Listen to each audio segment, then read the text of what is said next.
మోదీ సర్కార్ తన నెక్స్ట్ బడ్జెట్లో యువతకు భారీ గుడ్ న్యూస్ చెప్పబోతున్నట్టు సమాచారం. ఈ ఏడాది ప్రవేశపెట్టనున్న బడ్జెట్లో కేంద్ర ప్రభుత్వం అనేక సంచలన నిర్ణయాలు తీసుకునే దిశగా అడుగులు వేస్తుండగా అందులో ముఖ్యంగా యువత బంగారు భవిష్యత్తు కోసం కొన్ని సంస్కరణలు తీసుకురానుంది.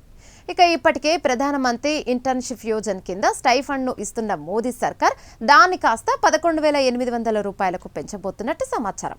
మరి యువతను నేటి పోటీ ప్రపంచానికి అనుకూలంగా నిష్ణాతులను తయారు చేయడానికి 2026-2027 బడ్జెట్లో పీఎం ఇంటర్న్షిప్ పథకంలో ఎలాంటి కీలక మార్పులు తీసుకొని రానుందో తెలుసుకోవడానికి లెట్స్ వాచ్.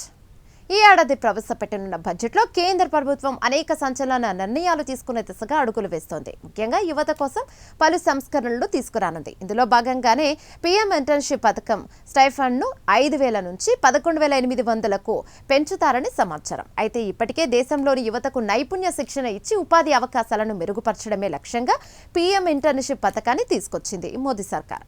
దీని ద్వారా నెలకు 5,000 స్టైఫండ్, ఏడాది పాటు శిక్షణ సహా పలు బెనిఫిట్స్ ను కల్పిస్తోంది.